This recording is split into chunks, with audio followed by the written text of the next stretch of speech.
اعوذ باللہ من الشیطان الرجیم بسم اللہ الرحمن الرحیم وَكَذَلِكَ يَجْتَبِيكَ رَبُّكَ وَيُعَلِّمُكَ مِن تَأْوِيلِ الْأَحَادِيثِ وَيُتِمُّ نِعْمَتَهُ عَلَيْكَ وَعَلَى آلِ يَعْقُوبَ كَمَا أَتَمَّهَا عَلَى أَبَوَيْكَ مِن قَبْلُ إِبْرَاهِيمَ وَإِسْحَاقَ إِنَّ رَبَّكَ عَلِيمٌ حَكِيمٌ۔ گزشتہ کل سنا تھا یوسف علیہ السلام کو جو خواب دیکھا اور اس کے متعلق باتیں۔ آگے اللہ تبارک و تعالیٰ یہاں کہہ رہے کہ ہم نے یوسف علیہ السلام پر ایک تو یہ کہ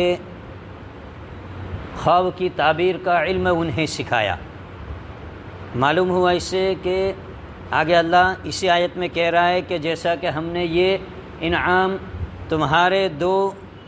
باپوں پر یعنی ابراہیم علیہ السلام اور اسحاق علیہ السلام پر کیا تھا کہ وہ لوگ بھی خواب کی تعبیر کو جانتے تھے۔ خواب کی تعبیر بتانا سے معلوم ہوا کہ یہ ہر کس و ناقص کا کام نہیں ہے، بلکہ یہ بھی ایک مستقل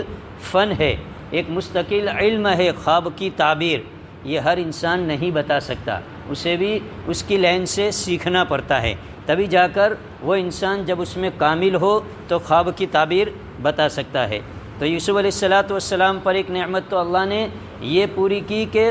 خوابوں کی تعبیر کا علم دیا انہیں،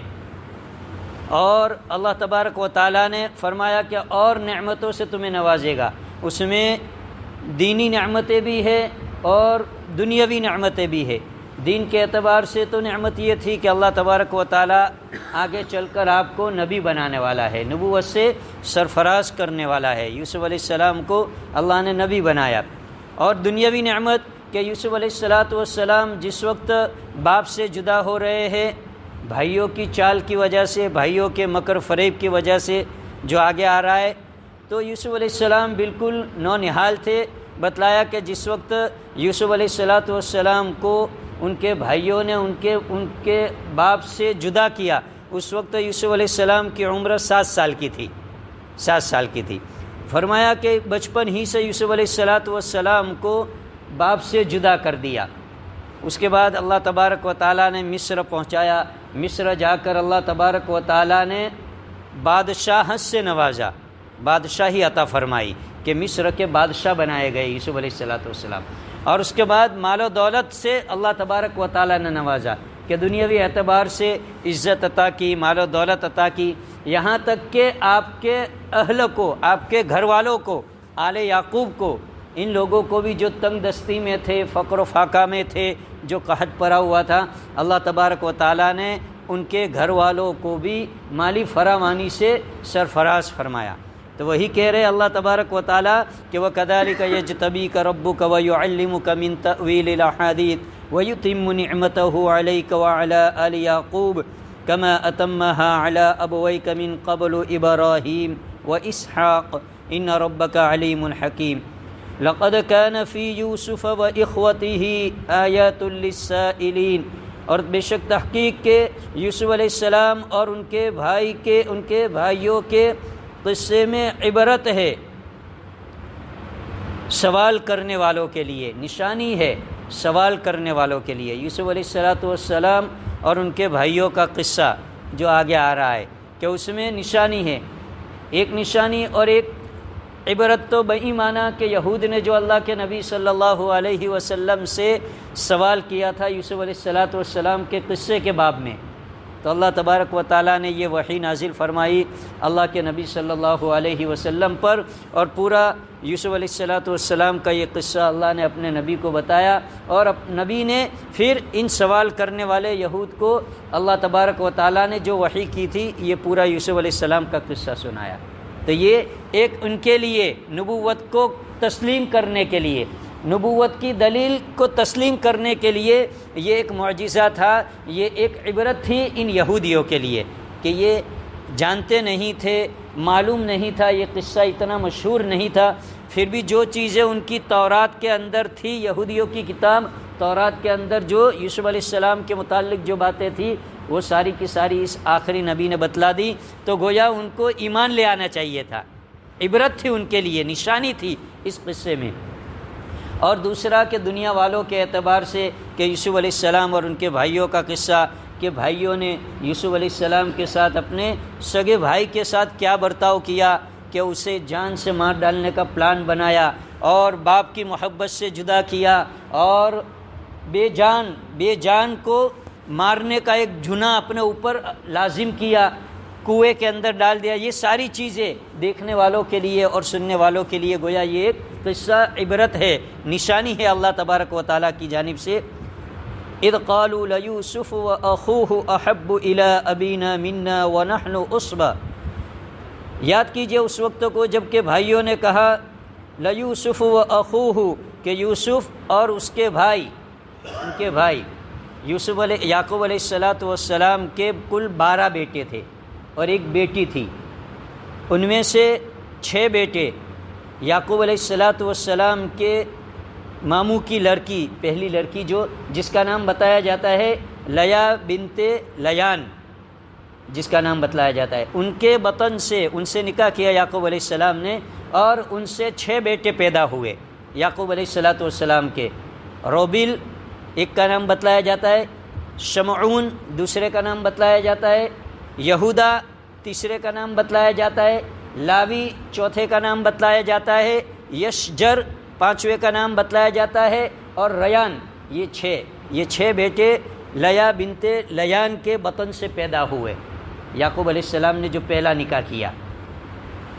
اور ان کے بطن سے ان کے پیٹ سے ایک لڑکی پیدا ہوئی، اس کا نام دینہ بتلایا جاتا ہے۔ تو 6 بیٹے یعقوب علیہ السلام کے اس بیوی سے ہوئے، اور 4 بیٹے یعقوب علیہ السلام کے ان کی 2 باندیاں تھیں، 2 کنیزیں تھیں، 2 باندیاں تھیں، ان کے پیٹ سے پیدا ہوئے تھے۔ ایک کا نام بتلایا جاتا ہے جاد، ایک کا نام بتلایا جاتا ہے راد، ایک کا نام بتلایا جاتا ہے تفتالی، اور چوتھے کا نام بتلایا جاتا ہے عاشر۔ یہ 4 بیٹے ان 2 باندیوں سے پیدا ہوئے، تو 6 لیا بنت لیان سے پیدا ہوئے، ان 2 باندیوں سے 4 بیٹے، یہ 10 بیٹے ہوئے۔ لیا بنت لیان کے انتقال کے بعد یعقوب علیہ السلام نے ان کی بہن سے نکاح کیا، اس کا نام بتلایا جاتا ہے راحیل، اس کا نام بتلایا جاتا ہے، اس سے نکاح کیا۔ بعضوں کا کہنا ہے کہ دونوں بہنوں کو ایک ساتھ یعقوب علیہ السلام نے اپنے نکاح میں جمع کیا تھا۔ اس زمانے کے اعتبار سے، اس دور کے اعتبار سے ان کے مذہب میں یہ چیز جائز تھی کہ انسان ایک ہی نکاح اپنی 2 بہنوں کو ایک ہی نکاح میں رکھ سکتا ہے، ایک ساتھ 2 بہنوں کو اپنے نکاح میں رکھ سکتا ہے۔ ہماری شریعت میں یہ اجازت نہیں ہے کہ ایک بہن سے شادی کی، اب یا تو اسے طلاق دو کسی وجہ سے یا اس کا انتقال ہو گیا، اب پھر اسی کی بہن سے شادی کرنی ہے اسے دوبارہ تو کر سکتا ہے، ایک ہی ساتھ 2 بہنوں کو نکاح میں نہیں رکھ سکتا۔ ہماری شریعت میں یہ اجازت نہیں ہے، یعقوب علیہ السلام کی شریعت میں یہ اجازت تھی۔ تو ان سے یوسف علیہ السلام اور بنیامین یہ 2 بیٹے پیدا ہوئے، تو یعقوب علیہ السلام کی یہ کل 12 بیٹے تھے۔ تو یہ 10 بیٹے جو تھے 2 باندیوں سے اور پہلی بیوی سے لیا بنت لیان سے، یہ 10 بھائی، انہوں نے یہ کہا کہ ہم دیکھتے ہیں کہ یوسف اور ان کے بھائی، چونکہ ماں الگ ہو گئی، یوسف اور بنیامین کی ماں الگ ہو گئی اور ان 10 کی ماں الگ ہو گئی، تو ان 10 نے یہ سوچا اور یہ اپنے دل و دماغ میں تصور کیا اور یہ دیکھا کہ یوسف اور بنیامین اذ قالوا لیوسف واخوہ، یوسف اور ان کے بھائی سے احب الی ابینا منا، ہم سے زیادہ ہمارے والد محبت کرتے ہیں، پیار کرتے ہیں ان دونوں بھائیوں سے، ہم 10 کے مقابلے میں ان 2 سے زیادہ پیار کرتے ہیں، زیادہ محبت کرتے ہیں۔ آگے اس کی ایک وجہ بتلاتے ہیں اپنے کہ وَنَحْنُ عُصْبَةٌ، حالانکہ ہم تو ایک جماعت ہے، یہ 10 بھائی کہنے لگے کہ ہم تو ایک جماعت، ایک جتھا ہے، اور وہ 2 تو چھوٹے ہیں، اکیلے ہیں، جو کام کاج ہم اپنے والد کے ہم کر سکتے ہیں، کھیتی باڑی کے اعتبار سے ہے، جانوروں کے اعتبار سے ہے، بوجھ اٹھانے کے اعتبار سے ہے، وہ یہ 2 چھوٹے ہونے کی وجہ سے کر نہیں سکتے اور وہ کرتے بھی نہیں ہیں۔ پھر بھی ہم دیکھتے ہیں کہ ہمارے والد کی، ہمارے باپ کی محبت ہم 10 کے مقابلے میں ان دونوں سے زیادہ ہے، ان دونوں سے زیادہ ہے۔ ان ابانا لفی ضلال مبین، بے شک ہمارے والد، ہمارے ابا اس معاملے میں سری غلطی پر ہے۔ یہ بھائی لوگ کہہ رہے ہیں کہ ہمارے ابا اس معاملے میں ایسا نہیں کرنا چاہیے تھا ابا کو کہ ان سے محبت 2 سے کرتے اور ہم سے نہیں کرتے، حالانکہ ہم زیادہ کام کرتے، ہم سے بھی محبت ایسی ہی کرنی چاہیے، یہ بھائیوں کا کہنا تھا۔ اب کہ کیا کرے، یہ محبت کر رہے ہیں، ان دو سے محبت زیادہ ہے اور ہم سے کم ہے، تو کیا کرے؟ تو اب پلان بنا رہے یہ بھائی لوگ، 10 بھائی مل کر اب پلان بنا رہے کہ کیا کرے کہ نہ رہے بانس اور نہ بجے بانسری، کہ یوسف علیہ السلام سے محبت کرتے ہیں تو ان کو ہی راستے سے ہٹا دے وے ہم، تو والد کی نظروں کے سامنے یوسف ہوں گے بھی نہیں اور محبت بھی نہیں کریں گے، جب ہے ہی نہیں تو محبت کیسے کریں گے؟ جب نہیں ہوں گے تو ظاہر بات ہے کہ پھر والد کی توجہ ہماری طرف زیادہ ہو جائے گی اور ابا ہم سے زیادہ محبت کرنے لگیں گے۔ تو اب کیا پلان بنا رہے ہیں؟ تو پلان میں یہ سوچ رہے، بعض کہہ رہے کہ کیا کرے، تو کہ یوسف کو قتل کر ڈالے، مار ڈالے اسے۔ تو اس میں سے باختلاف روایت چاروں بھائیوں کے نام آتے، روبل، شمعون، یہودا اور لاوی، یہ چاروں بھائیوں نے یک کے بعد دیگر الگ الگ نام ان کے بتلائے جاتے۔ انہوں نے کہا نہیں، قتل نہیں کر سکتے، اتنا بڑا گناہ ہم نہیں کر سکتے، بے جان کو ہم ناحق ظلمن قتل نہیں کر سکتے۔ قصور کیا ہے بھائی کا؟ قتل تو نہیں کر سکتے، اس کے قتل سے ہم اپنے ہاتھوں کو خون آلود نہیں کریں گے، رنگین نہیں کریں گے، تو کہ کیا کریں گے؟ اب کیا کریں گے؟ تو آگے دوسری ترتیب بتا رہے، اقتلوا یوسف، یوسف کو یا تو قتل کر دو، او اطرحوہ ارضا، یا دور کسی بیابان جنگل میں دور کسی بے گمنام کنویں میں اسے ڈال دو جس کے اندر پانی کم ہو، جس کی وجہ سے یوسف بچ جائے، مر نہ جائے، ورنہ کنویں میں ڈالا اور مر گئے تب بھی وہ مارنے کا گناہ تو ہم پر ہی آئے گا، وہ گناہ تو ہوگا، ایک قتل کریں گے وہی گناہ ہوگا، وہ کنویں میں ڈال کر اگر مر گئے تب بھی گناہ ہوگا۔ تو فرمایا ارض یخل لکم وجہ ابیکم، اگر ہم ایسا کریں گے تو وجہ ابیکم، ہمارے والد کی توجہ ہماری طرف پھر بڑھ جائے گی، ہمارے والد پھر ہمارے طرف متوجہ ہو جائیں گے، ہماری طرف ہم سے ہمارے والد محبت کرنے لگیں گے۔ پھر کیا کہہ رہے؟ وَتَكُونُوا مِن بَعْدِهِ قَوْمًا صَالِحِينَ، اس کے بعد ہم صالحین لوگوں میں سے ہو جائیں گے، یعنی یہ کام کر لے، پہلے گناہ کر لے، اس کے بعد توبہ اوبہ کر کے پھر کیا کر لیں گے؟ ہم سچے اور اچھے بن جائیں گے، لیکن یہ کر لے ہم ایسا، یہ پلان بنا رہے وہ لوگ۔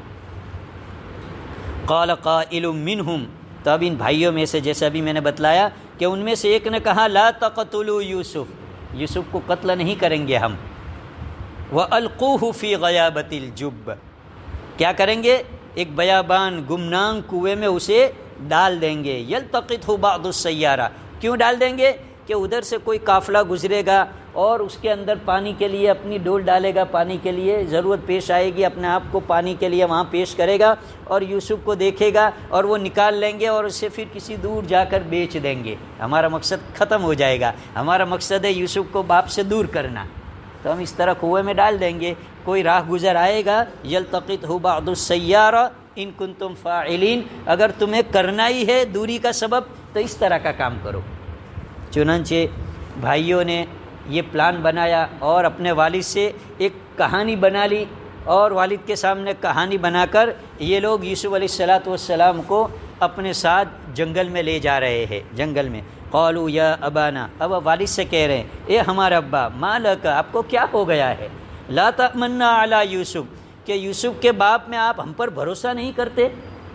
آپ ہمارے ساتھ اس کو کہیں باہر نہیں بھیجتے، آپ ہمارے ساتھ اسے کھیلنے نہیں بھیجتے، آپ ہمارے ساتھ اسے کہیں کام کاج کے لیے نہیں بھیجتے، بس آپ ہر وقت اسے اپنے پاس ہی رکھتے ہیں، آپ کو اعتبار نہیں ہے ہم پر۔ وَإِنَّا لَهُ لَنَاصِحُونَ، ہم تو اس کے خیر خواہ ہیں، ہم بڑے بھائی ہیں اس کے، ہم اس کے خیر خواہ ہیں، مددگار ہیں، آپ یوسف کو ہمارے ساتھ بھیجیے ایک دن کھیلنے کے لیے، سیر تفریح کرے گا، گھومے گا پھرے گا، کھیلے گا، باہر کی دنیا دیکھے گا، باہر تھوڑا نکلے گا گھر سے باہر تو اسے اچھا لگے گا۔ ارسلہ معنا غدا یرتع، آپ اسے ہمارے ساتھ آئندہ کل بھیجیے، ارسلہ معنا غدا یرتع ویلعب، تاکہ وہ ہمارے ساتھ سیر کرے، کھیلے کودے، وَإِنَّا لَهُ لَحَافِظُونَ، اور ہم سارے کے سارے اس کی حفاظت کرنے والے ہیں، ہم 10 آدمی ہے، 10 بھائی ہے، بڑے برابر مست قلندر ہے، اٹھے گٹے ہے، ہم اس کی حفاظت کریں گے، اسے کچھ بھی نہیں ہونے دیں گے، آپ ہمارے ساتھ یوسف کو بھیجیے۔ تو یوسف علیہ السلام کے والد کہہ رہے قال انی لیحزننی، مجھے خوف ہے، وان تذهبوا بہ واخاف، کہ تم اسے لے جاؤ اور مجھے خوف ہے، ایک تو غم ہے اور خوف ہے، ان یأکلہ الذئب، کہ اسے بھیڑیا کھا جائے گا، تم اسے کھیلنے کے لیے لے جاؤ گے، اپنے ساتھ لے جاؤ گے، تو یعقوب علیہ السلام کہہ رہے مجھے غم ہے اور خوف ہے، دونوں چیزیں ہیں، کہ اسے بھیڑیا کھا جائے گا، وَأَنْتُمْ عَنْهُ غَافِلُونَ، اور تم لوگ غفلت میں ہوں گے، تم لوگ اس معاملے میں غفلت میں ہوں گے، تم اپنے کام میں مشغول ہوں گے، اپنے کام میں کھیل کود میں ہوں گے، اور یوسف کو بھیڑیا کھا جائے گا تو مجھے خوف بھی ہے اور غم بھی ہے۔ غم اس کا ہے کہ میں اس کو اپنی نظروں سے جدا نہیں کر سکتا، دور نہیں کر سکتا، اس کا مجھے غم ہے کہ میں اس کو اپنے پاس سے دور نہیں کر سکتا، اس کی جدائی کو میں برداشت نہیں کر سکتا، یہ مجھے غم ہے۔ اور خوف کیوں ہے؟ کہ بھیڑیا کھا جائے گا، اسے بھیڑیا کھا جائے گا۔ بتلایا مفسرین نے لکھا ہے کہ وہ جو جنگل میں جانا چاہتے تھے اور وہ جنگل کا بتا رہے تھے، اس جنگل میں بھیڑیے زیادہ تھے، اس لیے، ورنہ کہا جائے گا کہ یعقوب علیہ السلام کو کیسے پتہ چلا کہ وہ آ کر یہی کہیں گے کہ بھیڑیے نے اسے کھا لیا؟ قرآن کہہ رہا ہے۔ تو مفسرین فرماتے ہیں کہ اس جنگل میں بھیڑیے زیادہ تھے، اس لیے جس جگہ کا انہوں نے کہا کہ میں فلاں جگہ لے جا رہا ہوں، لے جائیں گے کھیلنے کے لیے ہم بھائی کو، تو یعقوب علیہ السلام نے اپنا خوف بتلایا بھیڑیے سے کہ وہاں بھیڑیے زیادہ ہے اور مجھے خوف ہے کہ تم غفلت کرو گے اور بھائی کو کیا کر لیں گے، بھیڑیا کھا لے گا۔ باقی باتیں انشاءاللہ آئندہ کل سنیں گے۔ روزے کی حالت میں آدمی ایک تو بغیر سحری کا روزہ بھی رکھ سکتا ہے، سحر کھانا سنت ہے، آدمی کو کچھ نہ کچھ سحر کھانی چاہیے، نہ طبیعت ہو تب بھی کچھ نہ کچھ سحر کھا لینی چاہیے، کچھ نہ ہو تو کم از کم چھوارا کھا لیا جائے، یعنی کھجور وغیرہ کھا لی جائے، یا پانی کا 1-2 گھونٹ پی لیے جائے، سحر آدمی ضرور کرے۔ لیکن کبھی ایسا ہوا کہ آدمی بالکل آخری ٹائم میں بیدار ہوا کہ سحر کا وقت ختم ہو گیا، تو اب انسان کہ اب کیا کرے، سحر کا وقت ختم ہو گیا تو ہم نے تو سحر بھی نہیں کھائی، سحری بھی نہیں کی، تو کہ بغیر سحر کا بھی انسان روزہ رکھ سکتا ہے، بغیر سحر کا بھی اگر روزہ رکھا تو انسان کا روزہ صحیح ہو جائے گا۔ آدمی نے روزے کے لیے سحر کھانے کے لیے صبح اٹھا، صبح صادق کے وقت، اور دیکھا کہ اپنے آپ کو ناپاک پایا، آدمی نے جنوبی ہو گیا، آدمی جنابت کی وجہ سے، یا رات کو بیوی سے صحبت کی تھی اور غسل باقی تھا ابھی، اور ایسے وقت میں اٹھا کہ اب اگر غسل کرنے جائے گا تو سحر کا وقت ختم ہو جائے گا، اور سحر کھانے جاتا ہے تو غسل نہیں ہوگا، تو پھر کیا کرے؟ تو کہ بھائی سحر کھا لے، اس لیے کہ روزہ رکھنے کے لیے پاک ہونا ضروری نہیں ہے، پاک ہونا نماز کے لیے ضروری ہے۔ سحر کھا لیجئے، اینڈ وقت ہے، ختم ہونے کا وقت قریب ہے، 10-15 منٹ ہے، آپ سحر کھا لیجئے، سحری کر لیجئے، اور اس کے بعد اب چونکہ 10-15 منٹ کے بعد آپ کو فجر کی فرض نماز پڑھنی ہے، تو آپ کو غسل کرنا پڑے گا، اس کے لیے غسل ضروری ہے، اس کے لیے پاکی حاصل کرنا ضروری ہے۔ اب اگر آپ نے غسل نہیں کیا اور سستی کر لی کہ چلو ابھی نہیں، پھر بعد میں اٹھیں گے، اب سحری تو کر لی، اب نماز کے لیے ابھی نہانا پڑے گا، کون اتنے جلدی صبح سویرے نہائے، چلو ابھی وقت بھی بہت تنگ ہے، نہیں نہاتے ابھی، اور سو گیا آدمی، اور فجر کی نماز قضا کر دی، اس نے چھوڑ دی، تو یہ بہت بڑا گناہ ہوگا اسے، غسل نہ کرنے کا فجر کی نماز چھوٹنے کی وجہ سے بہت بڑا گناہ ہوگا۔ تو ناپاکی کی حالت میں انسان روزہ رکھ سکتا ہے، لیکن نماز کے لیے اسے پاکی حاصل کرنا ضروری ہے۔ روزے کی حالت میں انسان خوشبو بھی سونگھ سکتا ہے، عطر لگایا، عطر کی خوشبو آئی، گلاب کا پھول سونگا، چمیلی کا پھول سونگا، انسان غسل کرتا ہے، صابن وغیرہ سے نہائے گا تو اس کی اسمیل آئے گی، اس کی خوشبو ہوگی، اس کو سونگھ سکتا ہے۔ لیکن گھر کے اندر صبح صادق کے بعد سے، سحر کے بعد سے لے کر غروب آفتاب تک لوبان یا اگربتی نہ جلائے، اس کا دھواں ہوگا، اس کی خوشبو ہمارے ناک میں جائے گی تو روزہ فاسد ہو جائے گا۔ گھر کے اندر نہ جلائے۔ آدمی راستے سے گزر رہا ہے اور راستے سے گزرتے گزرتے انسان نے دیکھا کہ کسی جگہ دھواں ہو رہا ہے، کچھ جل رہا ہے جس کی وجہ سے دھواں نکل رہا ہے، تو یک بار یہ آدمی نکلا، پہلی فرصت میں تو اس کے ناک کے اندر دھواں گیا اور اس کو اس کی اسمیل وغیرہ بھی آئی دھوئیں کی، تو یہ تو اس کے لیے معاف ہے،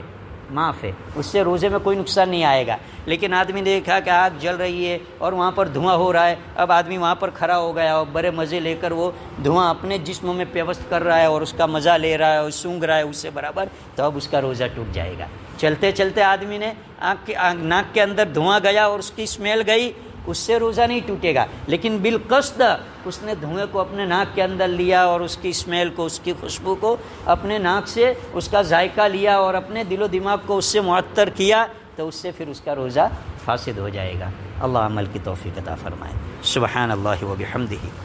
سبحانک اللہم و بحمدک، اشہد ان لا الہ الا انت، استغفرک و نتوب الیک۔